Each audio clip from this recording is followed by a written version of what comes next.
పోసాని కృష్ణమురళికి బుద్ధొచ్చిందా? పోసాని కృష్ణమురళికి జ్ఞానోదయమైందా? పోసాని కృష్ణమురళి తన తప్పు తాను తెలుసుకున్నాడా? అందుకనే ఇక నుంచి రాజకీయాల గురించి మాట్లాడను, రాజకీయ పార్టీల నాయకుల గురించి మాట్లాడను అని వైఎస్ఆర్ కాంగ్రెస్ పార్టీకి రాజీనామా చేశారా? ఎందుకంటే సడన్గా పోసాని నిన్న ప్రెస్ మీట్ పెట్టి గతానికన్నా చాలా విరుద్ధంగా, సహజంగా పోసాని ఎలా మాట్లాడతాడు, చొక్కా ఇలా అంటాడు, చొక్కా ఇలా అంటాడు, ఆవేశంతో ఊగిపోతాడు, చేతులు గాల్లోకి ఎగురుతూ ఉంటాయి, నోటి నుంచి వినలేని రాయలేని బూతులన్నీ కూడా మాట్లాడతాడు. దానికి విరుద్ధంగా, గత ప్రెస్ మీట్లకు విరుద్ధంగా పోసాని కృష్ణమురళి మాట్లాడాడు. నిజంగా మాట్లాడుతుంది పోసానేనా అని చాలామందికి ఆశ్చర్యం కూడా వేసింది. నేను ఇక రాజకీయాల నుంచి తప్పుకుంటా ఉన్నాను, ఆస్తులు ఏవైతే ఉన్నాయో అవన్నీ అమ్మేసి వేరే రాష్ట్రానికి వెళ్ళిపోతాను, నా కుటుంబం కోసం ఈ నిర్ణయం తీసుకున్నాను అని మాట్లాడారు. నిజంగానే పోసాని మాటలు విన్నాక క్షమించేద్దామా పోసాన్ని, వదిలేద్దామా పోసాని అని కూటమి పార్టీలో కూడా ఒక చర్చ అయితే నడుస్తూ ఉంది. ఆయన ఏం మాట్లాడారో ఒక్కసారి చిన్న క్లిప్పు చూద్దాం. ఇక లైఫ్లో ఏ రాజకీయాల గురించి నేను వెళ్ళను. ఈ రోజు నుంచి ఇది ఉంది. నాకు యాక్చువల్గా నాకు 2 గంటలు 3 గంటలకు కూడా మంచి డబ్బులు ఇస్తారు వెళ్తే. ఇప్పుడు నేను డింగ్ డాంగ్ ప్రోగ్రాం పెట్టా, అది కూడా రాజకీయ సంబంధమైంది కాబట్టి ఈ రోజు నుంచి దాన్ని కూడా నేను వెళ్ళాల, దాని కూడా నేను వెళ్ళను. సాక్షి వాళ్ళకి నీ పాదాబో అది చేతులు ఎత్తి ఇప్పటిదాకా ఆయన ఎవరినైతే తిట్టారో బూతులు దండాలు పెట్టారు, దశకాలు పెట్టారు. నిజంగానే పోసాన్లో ఇది నిజమైన మార్పేనా? లేదు అంటే భయంతో, కేసుల భయంతో, అరెస్టుల భయంతో, కోర్టుల చుట్టూ తిరగాల్సి వస్తుందేమన్న భయంతో ఈ విధంగా మాట్లాడారు. వాస్తవానికి నేను భయపడను ఇలాంటి వాటికి అంటూనే, ఈ కేసులకి భయపడను అంటూనే లోపల పోసాని వణికిపోతున్నట్లు గజగజ చాలా స్పష్టంగా కనిపిస్తూ ఉంది. చాలా స్పష్టంగా.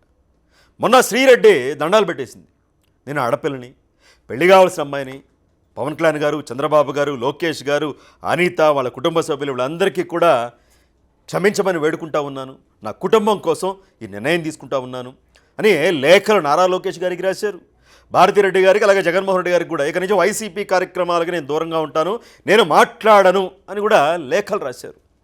తిట్టాల్సినవన్నీ తిట్టేసి 5 ఏళ్ల పాటు వీరంగం వేశారు వీళ్ళు. సోషల్ మీడియాలో, మెయిన్ స్ట్రీమ్ మీడియాలో ఎన్ని బూతులు, ఎన్ని మాటలు, ఎన్ని అవమానాలు, ఎన్ని పోస్టులు. ఇంత జరిగాక కూటమి ప్రభుత్వం అధికారంలోకి రాగానే వీళ్ళు క్షమించేయండి అంటే క్షమించేయాలా అన్న ప్రశ్న ఉత్పన్నమవుతా ఉంది.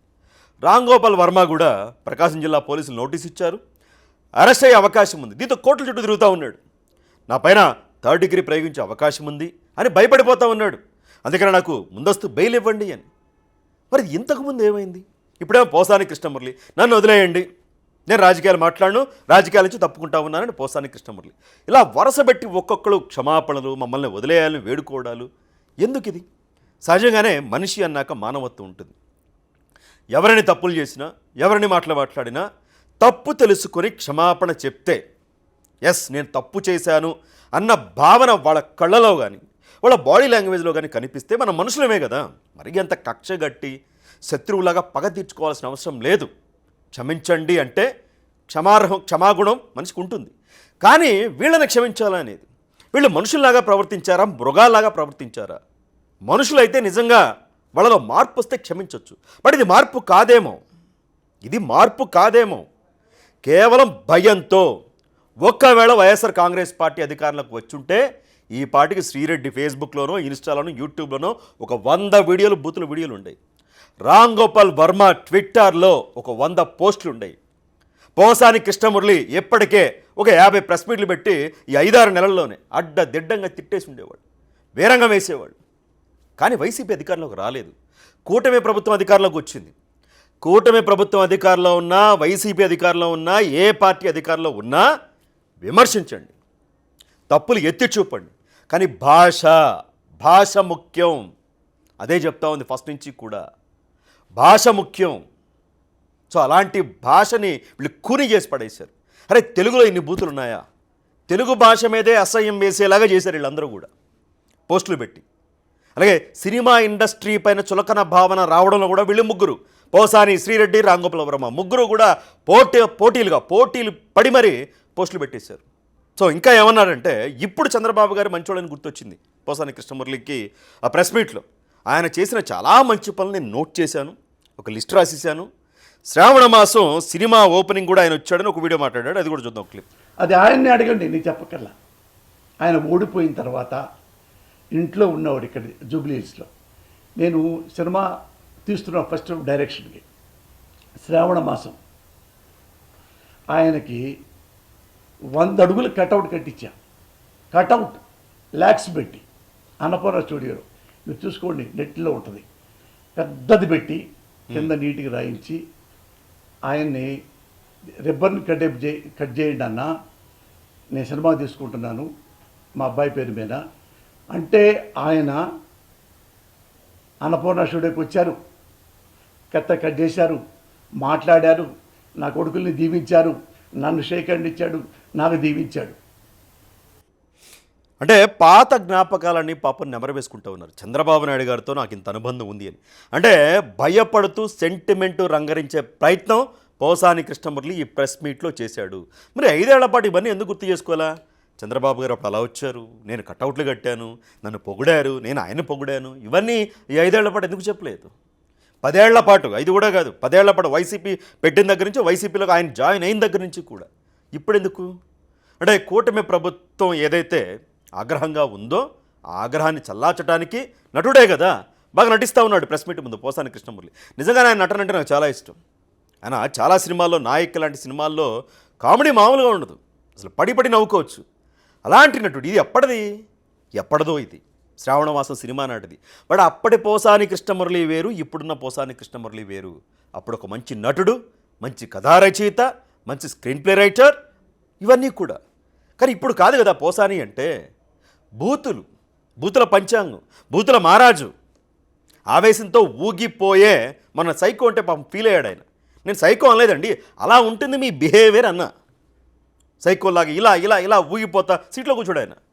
సో ఆ పోసాని వేరు కాబట్టి చంద్రబాబు నాయుడు గారు అప్పుడు వచ్చారండి. మీరే కదా అంది, నా సినిమా తీస్తామని ఆశీర్వదించమంటే ఆశీర్వదించడానికి వచ్చారు. సహజంగానే వెళ్ళరు పెద్దగా సినిమా ఫంక్షన్లకి, అప్పుడప్పుడు ఎప్పుడో వెళ్తూ ఉంటారు. ఆ సినిమాలో కూడా హరికృష్ణ గారు ఉన్నారు, కృష్ణ గారు ఉన్నారు, ఇలా పెద్ద తారాగణం కూడా ఉంది కాబట్టే పాపం ఆయన వచ్చారు మిమ్మల్ని ఆశీర్వదించడానికి. నేను కటౌట్ కట్టా, అది కట్టా, ఆయన రావడమే గొప్ప, అందుకని కట్టుంటావు. సో ఇది మొత్తంగా అయితే కాకా పట్టడానికి ప్రయత్నాలు చేస్తున్నాడేమో భయపడి అని నాకైతే అనిపిస్తూ ఉంది. మరి మీకేమనిపిస్తూ ఉందో కమెంట్ రూపంలో తెలియచేయండి ఈ అంశం పైన కూడా. ఇంకా ఏమన్నారంటే, కుటుంబం కోసం ఈ నిర్ణయం తీసుకున్నాను అన్నారు. ఇంతకుముందు కుటుంబం లేదా, కొడుకులు లేరా? కుటుంబ సభ్యులు ఎప్పుడు పోసాని గారు మీరు ఇలా మాట్లాడకండి, పరువు పోతా ఉంది మాది అని ఎప్పుడు చెప్పలేదా? చెప్పే ఉంటారు, మీరు వినరు. ఇప్పుడు ఏంటంటే మీకు భయమేస్తుంది కాబట్టి, దీని నుంచి బయటపడాలి కాబట్టి ఇప్పుడు కుటుంబం గుర్తొచ్చింది, చంద్రబాబు నాయుడు గారితో అనుబంధం గుర్తొచ్చింది, ఇవన్నీ గుర్తొస్తూ ఉన్నాయి. కానీ నిజంగా పోసాని లోపల భయం ఉంది, కానీ కళలో మాత్రం నేను తప్పు చేశానన్న భావన నాకైతే కనిపించలేదు. ఎందుకంటే ఆయన ఏమన్నాడంటే, నేను మంచి వాళ్ళని ఎప్పుడు విమర్శించలేదు, నేను మంచి వాళ్ళని ఎప్పుడు తిట్టలేదు అంటే అర్థం ఏంటి? చెడ్డవాళ్ళని తిట్టాను అని. ఇప్పటికీ ఆయన దృష్టిలో జగన్మోహన్ రెడ్డి గారు మంచోడు కాబట్టి నేను ఆయన ఏం అనలేదు, చంద్రబాబు నాయుడు గారు, పవన్ కళ్యాణ్ గారు, లోకేష్ గారు వీళ్ళు చెడ్డోళ్ళు కాబట్టే వాళ్ళని తిట్టాను అని ఇండైరెక్ట్గా చెప్తా ఉన్నాడు ఆయన. నేను మంచి వాళ్ళు మాత్రమే విమర్శించాను అంటే అర్థం ఏంటి? వీళ్ళు చెడ్డోళ్ళనే కదా, జగన్మోహన్ రెడ్డి గారు మంచోళ్ళనే కదా. అదేమంటే అంటాడు, ఒక ఓటర్గా మాత్రమే నేను ప్రశ్నించాను తప్పొప్పుల్ని అన్నారు. ఓటర్ ఎవడు ప్రెస్ మీట్ పెట్టి చంద్రబాబు నాయుడు గారిని, వాళ్ళ ఇంట్లో ఆడవాళ్ళని, పవన్ కళ్యాణ్ గారిని, వాళ్ళ ఇంట్లో చిన్న పిల్లల్ని, ఆడపిల్లల్ని ఎవరు తిట్టరు. పోసాని ఓటర్ ఎవడు ప్రెస్ మీట్ పెట్టి అలా తిట్టరు. ఓటర్ ఒకవేళ ప్రెస్ మీట్ పెడితే ఏమడుగుతాడు? నాకు ఆ హామీ ఇచ్చావు కదా, అదేమైంది, నాకు ఈ హామీ ఇచ్చావు కదా, ఇదేమైందని అడుగుతాడు తప్పించి ఆడవాళ్ళని, బండబూతులు ఓటర్లు తిట్టరు పోసాని కృష్ణమురళి. నువ్వు అది గుర్తుపెట్టుకోవాలి. ముఖ్యంగా టీవీ5కి నువ్వు క్షమాపణ చెప్పాలి. మా చైర్మన్ బిఆర్ నాయుడు గారికి నువ్వు క్షమాపణ చెప్పాలి. అప్పుడు నమ్ముతాం, ఎస్ తప్పు తెలుసుకున్నాడు పోసాని కృష్ణమురళి, పోసాని మాటల్లో క్షమాగుణం కనిపిస్తూ ఉంది, నేను తప్పు చేశాను అన్న భావన కనిపిస్తూ ఉంది అని అప్పుడు నమ్ముతాం. నువ్వు ఖచ్చితంగా మా చైర్మన్ బిఆర్ నాయుడు గారికి, టీవీ5కి క్షమాపణ చెప్పాల్సిందే. మరి కూటమి నేతలు వాళ్ళు ఎలా మీ చేత క్షమాపణ చెప్పించుకుంటారా, అరెస్ట్ చేస్తారా, ఏం చేస్తారా? మరి మీలాంటి వాళ్ళు మరికొంతమంది పుట్టుకు రాకుండా అడ్డుకట్ట వేస్తారా? లేదు అంటే ఒకప్పుడు మన పోరసానే కదా అని వదిలేస్తారా? వాళ్ళ విషయం. కానీ బట్ నువ్వు టీవీ5 క్షమాపణ చెప్పేదాకా మా బీఆర్ నాయుడు గారికి టీటీడీ చైర్మన్గా ఉన్న ఆయన పైన నువ్వు మొన్న కూడా మాట్లాడారు. ఖచ్చితంగా క్షమాపణ చెప్పి తీరాలి. అప్పటి వరకు మాత్రం వదిలే ప్రసక్తే లేదు. నువ్వు క్షమాపణ చెప్పు, అప్పుడు ఆలోచిస్తాం ఏం చేయాలి అనేది. పక్క రాష్ట్రానికి వెళ్ళిపోతాడు. నువ్వు పక్క రాష్ట్రంలో కదా ఉంది ఇప్పుడు. నువ్వు ఆంధ్రప్రదేశ్లో ఏం లేవు. ఆస్తులు అమ్ముకుని కుటుంబంతో సహా పక్క రాష్ట్రానికి వెళ్ళిపోతా అంటే పక్క రాష్ట్రంలో ఉన్నావు, తెలంగాణలో ఉన్నావు. అది గుర్తుపెట్టుకోవాలి. సో ఈ అంశం పైన పోసాని కృష్ణమురళి ఏదైతే రాజకీయాలకు దూరంగా ఉంటాను అని ప్రకటించాడో ఆ ప్రకటన పైన భయంతోన నిజంగానే మన వాళ్ళలో మార్పు వచ్చిందా? మీ అభిప్రాయానికి కూడా కమెంట్ రూపంలో ఇచ్చేయండి. వీడియో నచ్చితే లైక్ చేయండి.